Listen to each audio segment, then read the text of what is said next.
ധനുഷേ, ആസിയ നവാസ് അങ്ങനെയല്ലേ? നിള നമ്പ്യാരുടെ പേര് ആസിയ നവാസ് എന്നാണ് ഞാൻ മനസ്സിലാക്കുന്നത്. അപ്പോൾ അവരുടെ ഒരു കഴിഞ്ഞ ദിവസം ഇത്രയും കാലവും അവരെ സംബന്ധിച്ചുള്ള വീഡിയോസ് സംബന്ധിച്ചുള്ള വലിയ ചർച്ചകളൊക്കെ സോഷ്യൽ മീഡിയയിൽ പലപ്പോഴും നടക്കാറുണ്ട്.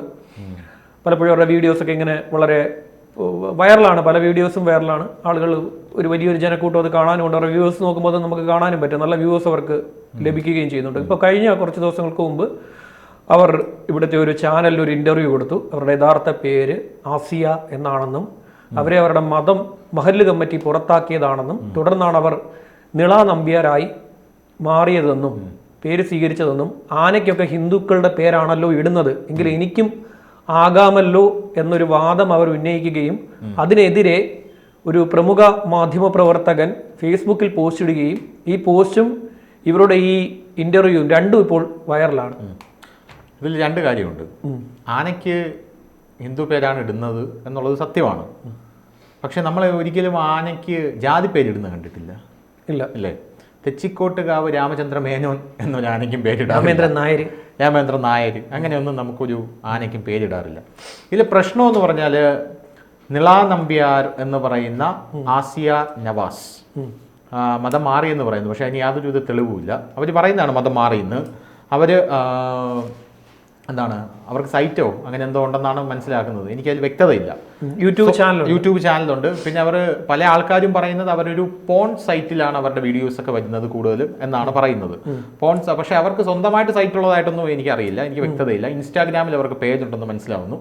പിന്നെ അതിനുശേഷം ഫേസ്ബുക്കിൽ അവർ ആക്റ്റീവ് ആണെന്ന് മനസ്സിലാവുന്നു.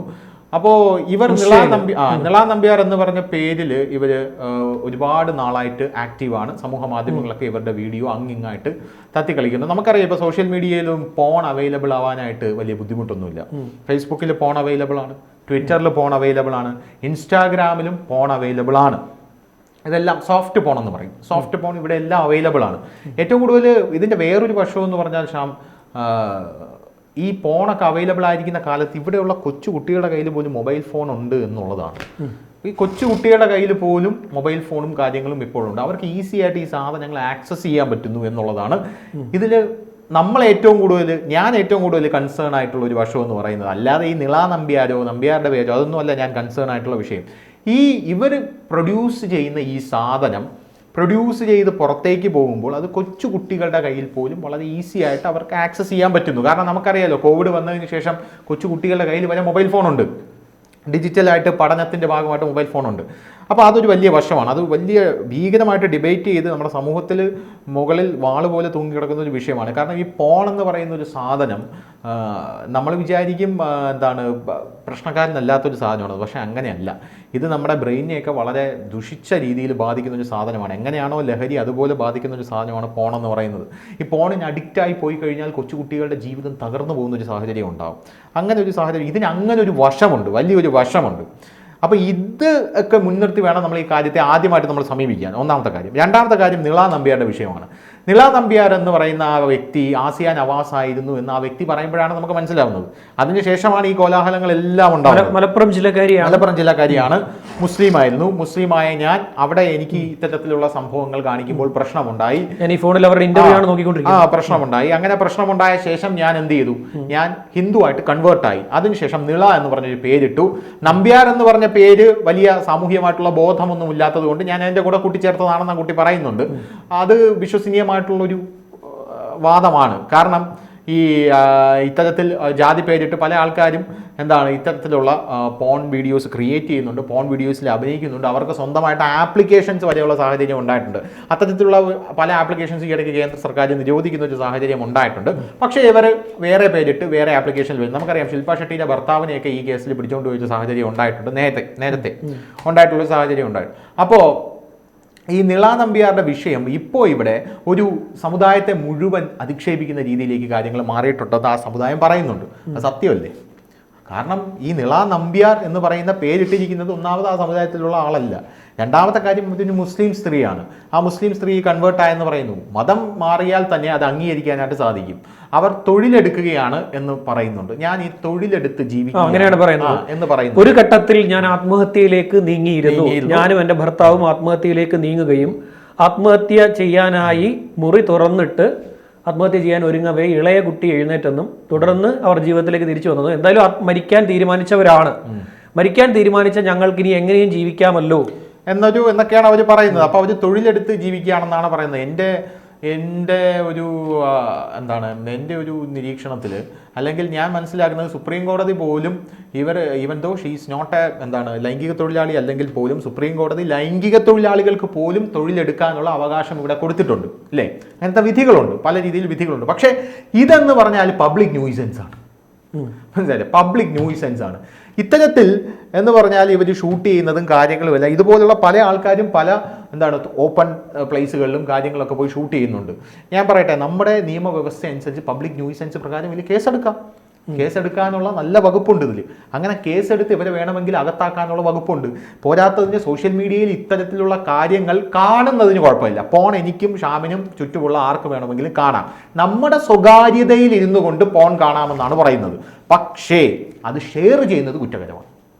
മനസ്സിലല്ലേ? പോൺ ഷെയർ ചെയ്യുന്നത് കുറ്റകരമാണ്. ഒരു സെമി ന്യൂഡ് ഫോട്ടോസും വീഡിയോസും ഒക്കെയാണ് ഇവർ പ്രൊഡ്യൂസ് ചെയ്യുന്നത് എന്ന് പറയുന്നു. ചില ആൾക്കാർ പറയുന്നു ഒരു ഫുൾ ന്യൂഡായിട്ടുള്ള വീഡിയോസും ഫോട്ടോസൊക്കെയാണ് പ്രൊഡ്യൂസ് ചെയ്യുന്നത് പറയുന്നു. പക്ഷേ അത് പ്രൊഡ്യൂസ് ചെയ്ത് ഷെയർ ചെയ്യുന്നത് കുറ്റകരമാണ്. ഭാരതീയ ന്യായ സംഹിത പ്രകാരം ഇപ്പോൾ അത് കുറ്റകരമാണോ എന്ന് എനിക്കറിയില്ല. പക്ഷേ അവിഹിതം പോലും ഭാരതീയ ന്യായ സംഹിത പ്രകാരം ഇപ്പോൾ കുറ്റകരമാണ്. ഇപ്പോൾ അവിഹിതം എന്ന് പറയുന്നത്, നിങ്ങൾക്കൊരു ഭാര്യയുണ്ട് അല്ലെങ്കിൽ നിങ്ങൾക്കൊരു ഭർത്താവുണ്ട്, ആ ഭർത്താവ് അറിയാതെ നിങ്ങൾ അവിഹിതത്തിന് പോവുകയാണെങ്കിൽ അവർ കൊണ്ട് കേസ് കൊടുത്താൽ അത് കുറ്റകരമാണ്. നേരത്തെ അത് കുറ്റകരമല്ലായിരുന്നു ഭാരതീയ ന്യായ സംഹിത. അപ്പോൾ അതുപോലും കുറ്റകരമായിരിക്കുന്ന ഈ സാഹചര്യത്തിൽ ഇത് അതിനും വലിയൊരു ക്രൈമായിട്ട് വരാനുള്ള സാധ്യത ഞാൻ കാണുന്നുണ്ട്. അപ്പോൾ അത് കുറ്റകരമാണ്. അപ്പോൾ ഇവർ ഈ നിളാ നമ്പ്യാർ എന്ന് പറയുന്നത് ഈസി ആയിട്ട് അവരെയൊക്കെ പൂട്ടിക്കെട്ടാനായിട്ട് പറ്റും. പോലീസ് വിചാരിച്ചാലും അല്ലെങ്കിൽ മറ്റുള്ള ആൾക്കാർ വിചാരിച്ചാലും ഇവിടെ പൂട്ടിക്കെട്ടാനായിട്ട് ഈസി ആയിട്ട് പറ്റും. തൊഴിലെടുക്കുന്ന സാഹചര്യം നമുക്ക് മനസ്സിലാക്കാം. പക്ഷേ ഈ ഒരാൾ തൊഴിലെടുക്കുമ്പോൾ അത് മറ്റൊരാൾക്ക് ഹാനികരമായിട്ട് ഭവിക്കാൻ പാടില്ലല്ലോ. ഇതൊരു സമുദായത്തിന് ഹാനികരമായിട്ട് ഭവിക്കുന്നു എന്ന് അവർ പറയുന്നത് സത്യമായിട്ടുള്ള നമ്പ്യാർ സമുദായത്തിൽ സത്യമായിട്ട് പരാതി കൊടുത്തിട്ടുണ്ടെന്നോ എനിക്കറിയില്ല. ഞാൻ അതിനെക്കുറിച്ച് ഡീറ്റെയിൽസ് നോക്കിയില്ല. സത്യമായിട്ടുള്ള ഒരു കാര്യമാണ്. ഈ നമ്പ്യാർ സമുദായത്തെ അത് ഹാനികരമായിട്ട് ഭവിക്കുന്നു എന്ന് അവർ പറഞ്ഞാൽ അവരെ നമുക്ക് കുറ്റം പറയാൻ പറ്റില്ലല്ലോ. കാരണം ഇവർ നമ്പ്യാർ സമുദായമല്ല, അവരെ കുറ്റം പറയാൻ പറ്റില്ല. ഇവരിങ്ങനെ വരുന്നു എന്ന് പറയുന്നു. രണ്ടാമത് അവർ പറയുന്ന ഉദാഹരണം എന്ന് പറഞ്ഞാൽ ലോക ബ്ലണ്ടറാണ്. ആനയ്ക്ക് ഇങ്ങനെ ഹിന്ദു പേരിടുന്നുണ്ടല്ലോ. നിങ്ങൾക്ക് ഹിന്ദു പേരിടാം, ഹിന്ദുവായിട്ട് മതം മാറിക്കഴിഞ്ഞാൽ നിങ്ങൾക്ക് ഹിന്ദു പേരിടാം, അതിലൊന്നും യാതൊരു വിധ തെറ്റുമില്ല. പക്ഷേ ഒരു ജാതി പേരിടാനുള്ള അവകാശം നിങ്ങൾക്കില്ല എന്നുള്ളതാണ് ഇതിൽ മൂന്നാമത് ഞാൻ പറഞ്ഞില്ലേ. മൂന്നാമത് ഞാൻ കാണുന്ന ആസ്പെക്ട് ഇതാണ്. പക്ഷേ ഞാൻ പറയട്ടെ, നിളാ നമ്പ്യാർ മാത്രമല്ല, സമുദായത്തിൽ പല പുരോഗമനവാദികളും ഇത്തരത്തിൽ ജീവിക്കുന്നുണ്ട്. അവർ ഇത്തരത്തിലുള്ള കാര്യങ്ങൾ സോഷ്യൽ മീഡിയയിൽ പ്രചരിപ്പിക്കുന്നുണ്ട്. മനസ്സിലായില്ലേ? പക്ഷെ നമ്മളിപ്പോൾ പറയുന്ന ഒരു കാര്യമുണ്ടല്ലോ, അതായത് ഒരു സംശയം അതല്ല, അവർ അവരുടെ ശരീരത്തെയാണ് ഒരു മാർക്കറ്റിൽ വെച്ചിരിക്കുന്നത്. അത് മറ്റൊരാൾക്ക് ഉപയോഗിക്കാൻ കൊടുക്കുന്നതായി അവർ അതിൽ പറയുന്നില്ല എന്നാണ് അവരുടെ ഇന്റർവ്യൂവിൽ, 1-2 ഇന്റർവ്യൂവിൽ ഞാനത് കേട്ടത്. പിന്നീട് അവർ പ്രദർശിപ്പിക്കുന്നു, അവർ ചെയ്യുന്നത് ഞാൻ കറി വെക്കുന്നു, ഞാൻ തുണി അലക്കുന്നു, ഇങ്ങനെ കുറെ വീഡിയോസാണ് ഞാൻ ചെയ്യുന്നത്. അത് താല്പര്യമുള്ളവർ കണ്ടാൽ മതി. തുണി അലക്കുന്ന കണ്ടാൽ പോരെ എന്നാണ് അവർ ചോദിക്കുന്നത്. അല്ലെങ്കിൽ കറി വെക്കുന്നത് കണ്ടാൽ. തുണി അലക്കുന്നത് മാത്രമല്ല ഷാമേ, തുണി അലക്കുന്നത് മാത്രമല്ല, സെമി ന്യൂഡല്ല, ഫുൾ ന്യൂഡ് വീഡിയോസ് ഇവരുടേതുണ്ട് എന്നുള്ള പല ആൾക്കാരുടെയും കുറിപ്പുകൾ ഞാൻ കണ്ടിട്ടുണ്ട്. ഫുൾ ന്യൂഡ് വീഡിയോസ് ഇവരുടേതുണ്ട് എന്ന് പറയുന്നുണ്ടല്ലോ. ആ ഫുൾ ന്യൂഡ് വീഡിയോസ് ഇവർ പ്രദർശിപ്പിക്കുന്നുണ്ടെന്ന് പറയുന്നുണ്ട്. പിന്നെ രണ്ടാമത്തെ കാര്യം എന്ന് പറഞ്ഞു കഴിഞ്ഞാൽ, അത്തരത്തിൽ ഫുൾ ന്യൂഡ് വീഡിയോസ് പ്രദർശിപ്പിക്കുമ്പോൾ ഇവിടെയുള്ള കുട്ടികളുടെ കയ്യിലടക്കമാണ് അത് പോയി ചെല്ലുന്ന കാര്യമുണ്ട്.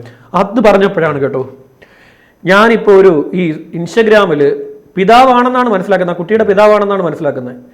ഞാനിത് ഒരു തവണ ദർശനോട് സംസാരിച്ചിട്ടുണ്ടെന്നാണ് തോന്നുന്നത്. ഇൻസ്റ്റഗ്രാമിൽ ഒരു കുട്ടിയെ കൊണ്ട് തെറി പറയുകയാണ്, ചെറിയ കുഞ്ഞ്, ഒരു പെൺകുട്ടി. ഇൻസ്റ്റാഗ്രാമിൽ കുട്ടിയെ കൊണ്ട് തെറി പറയിക്കുന്ന മാത്രമല്ല, മോട്ടിവേഷൻ എന്ന് പറഞ്ഞ് തെറിയായിട്ട് വരുന്ന കുറെ ആൾക്കാർ. ഇത് പറയാ, പട്ടി കൊത്തുമോ, പട്ടി കൊത്തുമോ എന്നൊരു കുട്ടി വന്ന് ചോദിക്കുകയാണ്.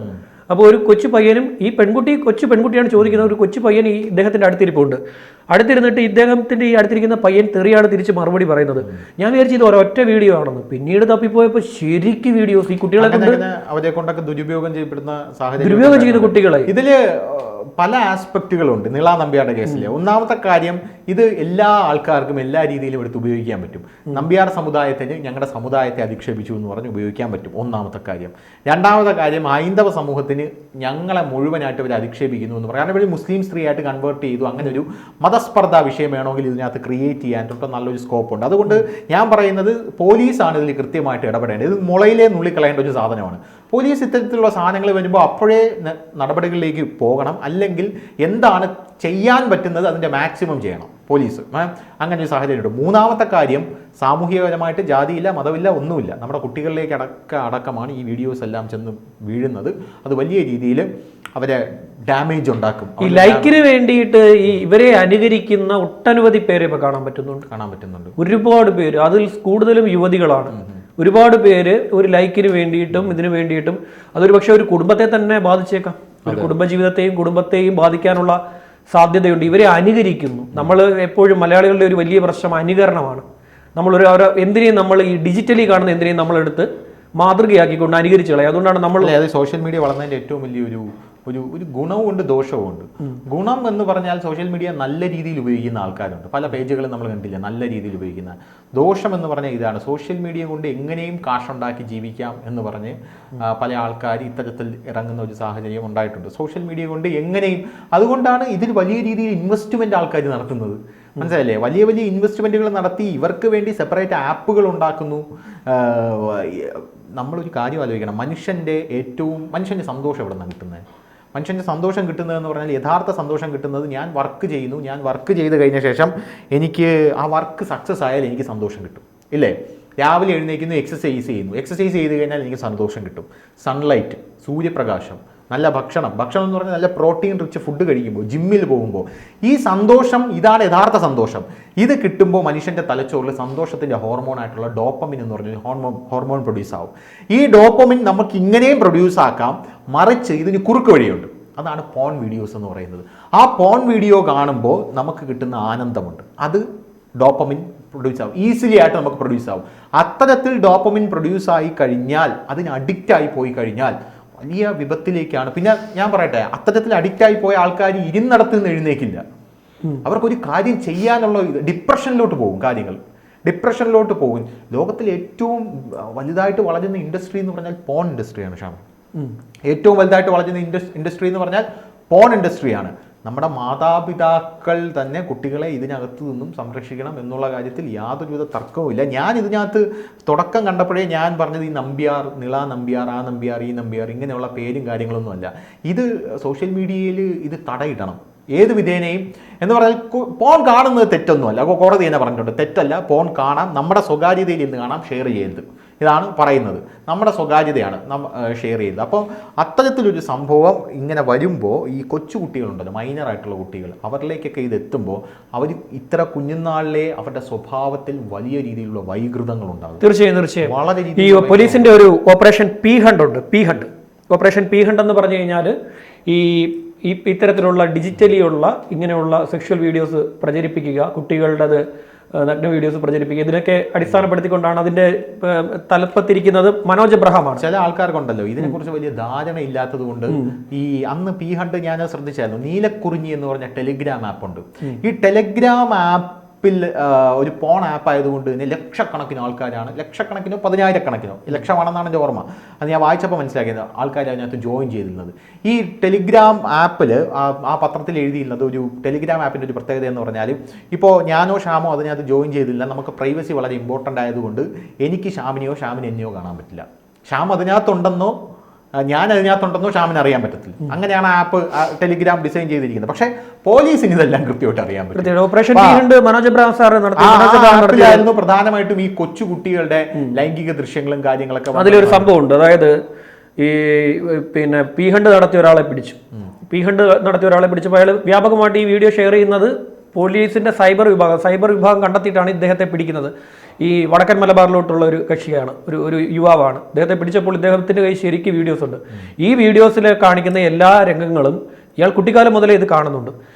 ഈ വീഡിയോസിലെ എല്ലാ രംഗങ്ങളും പുള്ളി അദ്ദേഹത്തിന്റെ റൂമിലിരിക്കുന്ന ടെഡി ബിയറിനോട് കാണിക്കുകയും ചെയ്യുന്നുണ്ട്. അതും വീഡിയോ എടുത്ത് വെച്ചിട്ടുണ്ട്. വൈകൃതം അതാ പറയുന്നത്. ഈ തരത്തിലുള്ള വൈകൃതങ്ങളിലോട്ടെ നമ്മൾ കാരണം നമ്മൾ മനുഷ്യൻ ഒരുപാട് കാലം പരിണമിച്ചാണ് ഇപ്പം നമ്മൾ കാണുന്ന ഈ ഒരു ബുദ്ധിശക്തിയിലോട്ട് എത്തിയിരിക്കുന്നത്. നാളെ വീണ്ടും ഇത് പരിണമിക്കുമ്പോൾ നന്നായിട്ട് പരിണമിക്കണം. ഏറ്റവും ലേറ്റസ്റ്റ് ആയിട്ട് വന്നിരിക്കുന്നത് ആഫ്രിക്കയിലെ ഒരു കോമൺ മദറിൽ നിന്നാണ് മനുഷ്യനുണ്ടായെന്നാണ്. നമ്മൾ നന്നായിട്ട് പരിണമിക്കാതെ ഇപ്പൊ AI യുഗമൊക്കെ വന്നിരിക്കുകയാണ്. നമ്മുടെ ISROയുടെ ചെയർമാൻ അടക്കം പറഞ്ഞിരിക്കുന്നത് AI എന്ന് പറയുന്നത് മനുഷ്യന്റെ ചൈതന്യത്തിന്റെ ഭാഗമാകും, അതായത് ബുദ്ധിയുടെ അടക്കം ഭാഗമായി മനുഷ്യൻ വലിയ ലെവലിൽ പരിണമിക്കും. അങ്ങനെ പരിണമിക്കട്ടെ എന്നാണ് ഞാൻ ആഗ്രഹിക്കുന്നത്. മറിച്ച് ഈ പോൺ എന്ന് പറയുന്ന ഈ ഈസി ആയിട്ട് ഡോപ്പമിൻ ഉൽപ്പാദിപ്പിക്കുന്ന സാധനമെല്ലാം നമ്മളെ കീഴടക്കി ഡിപ്രഷനായി മനുഷ്യകുലം തന്നെ നശിച്ചു പോകുന്ന രീതിയിലോട്ട് പരിണമിക്കും. അവസാനത്തെ ഒരു ചോദ്യം, നിള നമ്പ്യാർ പേര് മാറ്റണോ വേണ്ടയോ? നിള നമ്പ്യാർ പേര് മാറ്റണോ വേണ്ടയോ എന്ന് ചോദിച്ചു കഴിഞ്ഞാൽ അത് അവർ ഹിന്ദുവായിട്ട് മതം മാറിയിട്ടുണ്ടെങ്കിൽ അവർ നിള എന്ന് പറഞ്ഞ പേരിടുന്നതിൽ യാതൊരു തെറ്റുമില്ല. പക്ഷെ നമ്പ്യാർ എന്ന് പറയുന്ന പേര് അവർ എന്തായാലും മാറ്റിയിരിക്കണം. കാരണം അത് ആ സമുദായത്തെ വലിയ രീതിയിൽ അത് ഹർട്ട് ചെയ്യുന്നുണ്ടെങ്കിൽ മാറ്റി. കാരണം മതം മാറാം, പക്ഷെ ജാതി മാറാനുള്ള പ്രൊവിഷൻ നമുക്കിടയില്ല. അങ്ങനെ ഉണ്ടായിരുന്നെങ്കിൽ ഞാൻ പറഞ്ഞാൽ നിള നമ്പ്യാർ എന്ന് പറയുന്ന പേര്, അതായത് തെച്ചിക്കോട്ടുകാവ് രാമചന്ദ്രൻ നമ്പ്യാർ ഇല്ല, അതുകൊണ്ട് നിള മാത്രമായി നിൽക്കട്ടെ, നമ്പ്യാരെ മാറ്റിയേക്കാം.